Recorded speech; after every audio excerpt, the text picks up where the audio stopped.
All right, cool. All right, we're here with Coach Hill from Georgia State women's basketball. Before we get to the Life University contest you have this Sunday, let's go back to the Furman contest. Good victory for the team, 13 3-pointers. Just overall impressions of the victory from the offensive end. Yeah, from the offensive end, I felt like we really played well. One of the things that I was really pleased with is how we shared the ball. We had 17 assists. I felt like we had a balanced attack. We took quality shots, and then we drastically reduced our turnovers from the previous game. And those are things that we really wanted to focus on.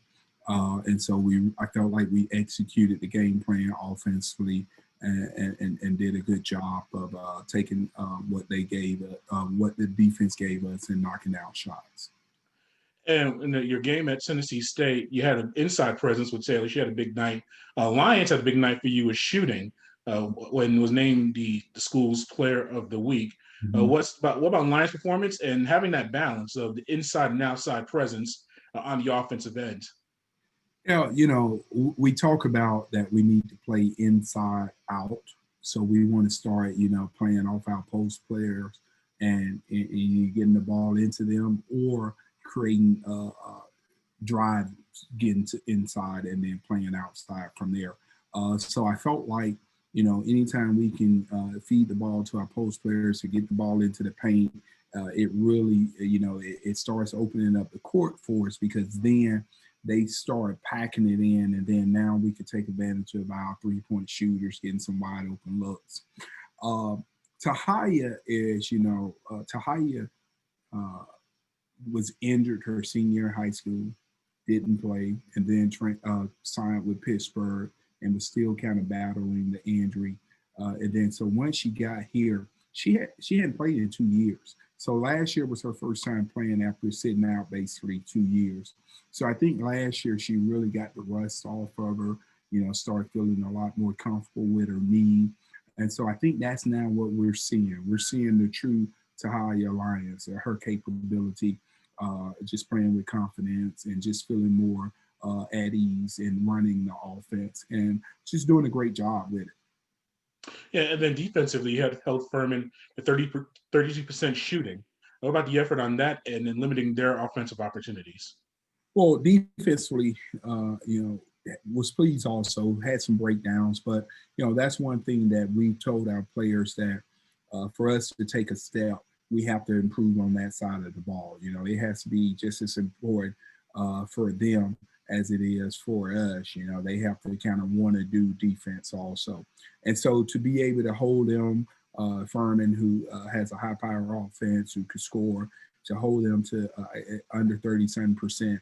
I think it's 32% shooting, and the effort that we gave was definitely really satisfying. Now to take the next step, we have to do a better job defensively rebounding.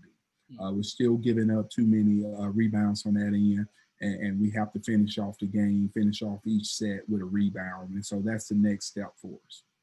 Is that the old saying that a defensive possession doesn't end until you get the rebound? Is that kind of the approach that you're taking? Oh, no question about it. I just literally said in practice today, it does no good if you force a person into taking a contested tough shot if you then give up an offensive rebound. I mean, you have to make sure that you finish it off with a rebound. And now you had about a week before your game against Life. What's the team working on? You had practice today. Did you mention that the rebounding? And what are some of the things that you've been working on preparing for this contest on Sunday? Well, definitely rebounding.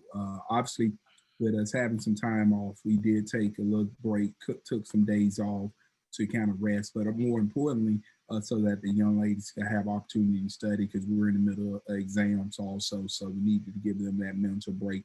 But we have really stressed that we need to do a better job rebounding and then also just executing, offensively, making sure you never want us to get too comfortable and start, not focusing on the details. So we've kind of done some things there to just make sure that we really fine tune some things and get better.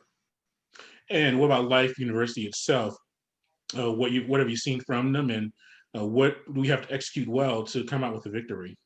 Well, they're a scrappy team. They have two players who really shoot the ball well. I think one's shooting at over 60%, another one's around 54, and those are guard players. So anytime you have guards shooting with those numbers, they're getting high quality shots. And so we have to make sure that we focus on defensively and limit their opportunities and make them take tough contested shots. But we also have to take care of the ball. It's really about personnel and making sure we do what we do. And because, unfortunately for Life, they've been shut down for 2 weeks with COVID, social distancing, and some other things. So they haven't played in a while. So we had limited film again on some early games, but for us, it's really about doing what we need to do defensively and offense. And again, that starts with forcing them to take contested shots and ending a stance with a rebound, and then offensively executing, moving the ball, and taking great shots.